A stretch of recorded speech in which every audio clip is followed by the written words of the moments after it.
Your brain was built to hear footsteps in the dark. Today, it hears a notification and reacts like danger is nearby. A small vibration in your pocket. A message you do not want to open. A bill you forgot about. A post from someone who seems happier, richer, more successful, more in control. And suddenly, your body changes. Your chest tightens. Your thoughts speed up. Your attention starts scanning for problems. Something inside you whispers, "Pay attention. Something is wrong." But what if that feeling is not proof that you are broken? What if anxiety is an ancient survival system, trying to operate inside a world it was never designed to understand? This is Facthor. And today, we are looking at modern anxiety through the long shadow of human history. Not as a personal failure, not as weakness, but as a signal from an older version of the human brain. A brain shaped by danger, uncertainty, hunger, weather, injury, rejection, and the constant need to stay alive. For most of human history, danger was not abstract. It had teeth. It had footsteps. It had weather. It had silence. Imagine one of your distant ancestors walking through tall grass at dusk. The air is still. The group is far behind. Then, a sound comes from the bushes. In that moment, the brain does not have time for calm analysis. It does not say, "Let's gather more information and evaluate the probability of danger." It says, "Prepare." The heart beats faster. Muscles tense. Breathing changes. Attention narrows. The body becomes ready to run, fight, freeze, or call for help. That reaction was not a mistake. It was protection. In a world where threats could be immediate and physical, the anxious brain had an advantage. The person who noticed the strange sound, remembered the dangerous path, or worried about being separated from the group, might have survived long enough to pass that sensitivity forward. Anxiety, in its oldest form, was not the enemy. It was a smoke alarm. And smoke alarms are designed to be loud. The problem is, our world changed faster than our biology did. The body that once prepared for predators now prepares for performance reviews. The mind that once scanned the horizon now scans unread messages.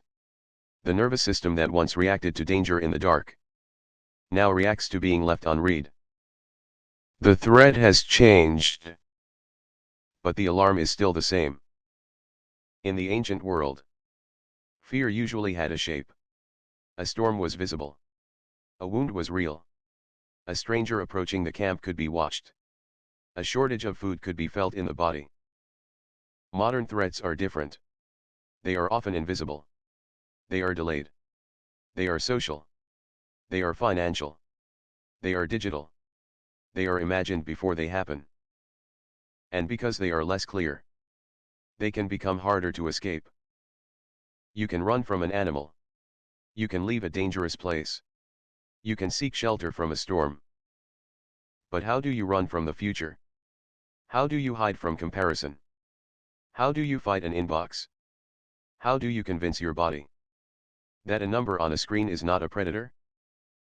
This is one of the strange tragedies of modern life. We live in a world with more comfort than most of our ancestors could imagine. Light at night. Food in stores. Medicine. Transportation. Walls. Roofs. Maps. Communication across continents. And yet, many people feel constantly unsafe. Not because danger is always present, but because the mind is constantly being asked to predict, perform, compare, decide, respond, and prepare. Every day, the modern brain wakes up inside a storm of signals. News from everywhere. Messages from everyone.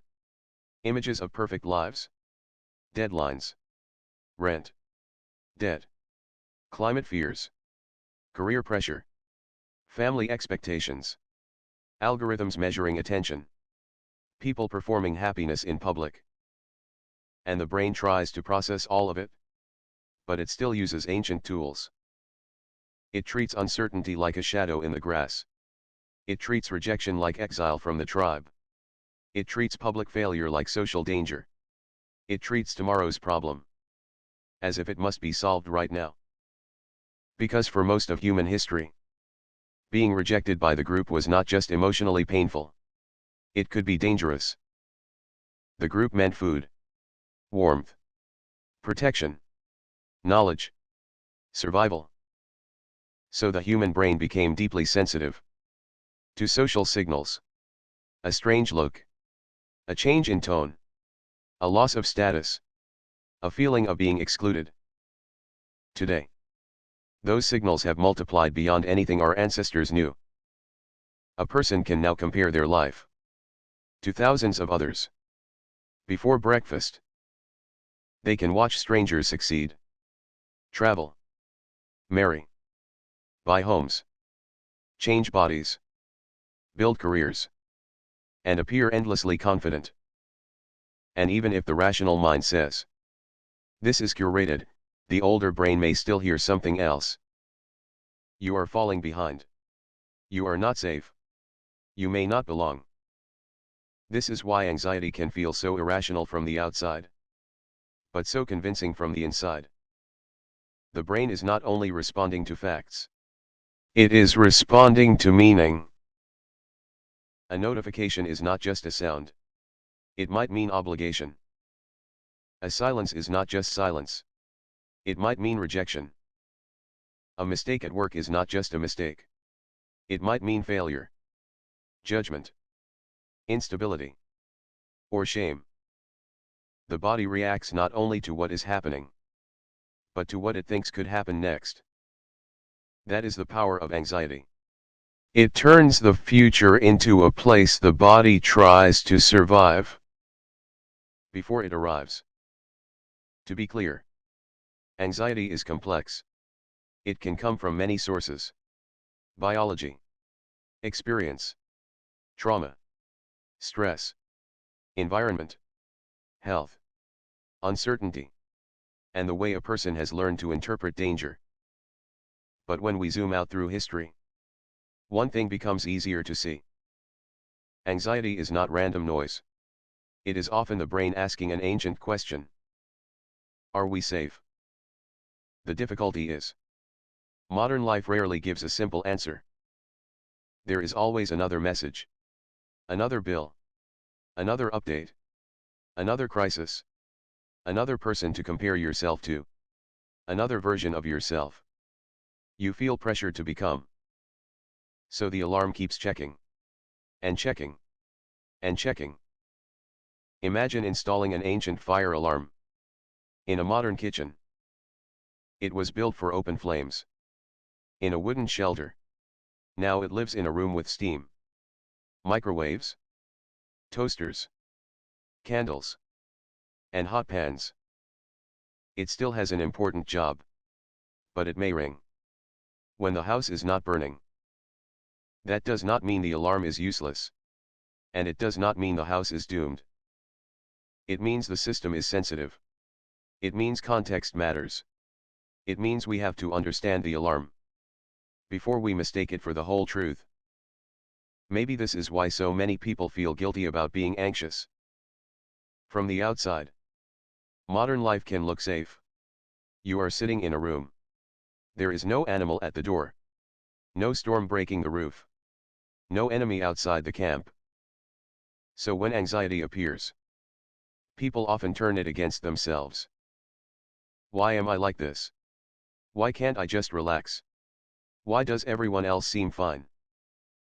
But everyone else is carrying an ancient nervous system too. Some people hide it better. Some people have different triggers. Some people have more support. Some people have been trained to look calm, while their body is on alert.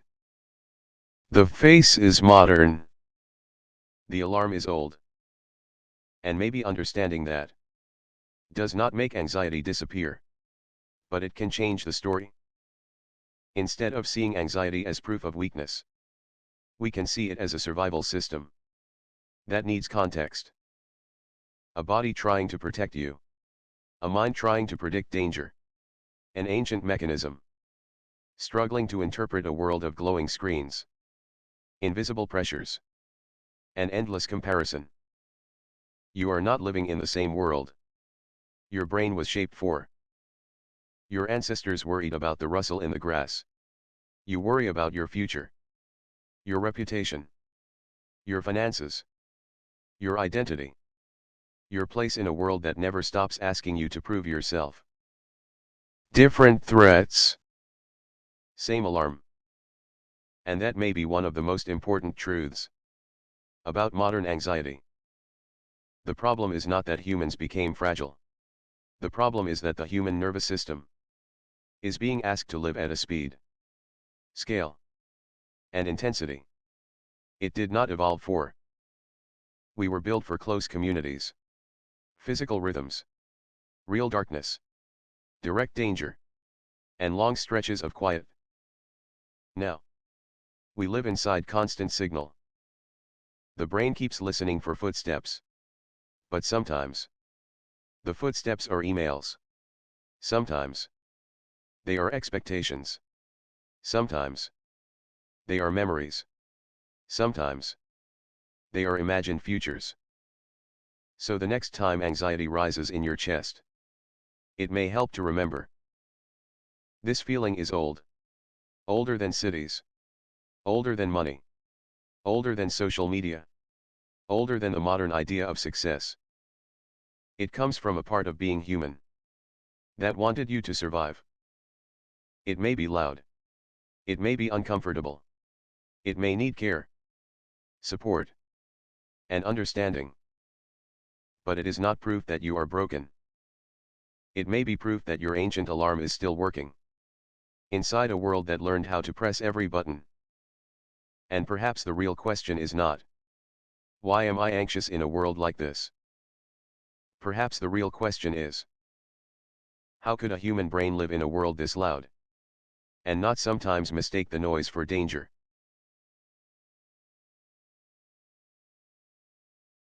If this story helped you see the human mind from a different angle, subscribe to Facthor. Here, we explore the hidden history behind how we think, feel, and live.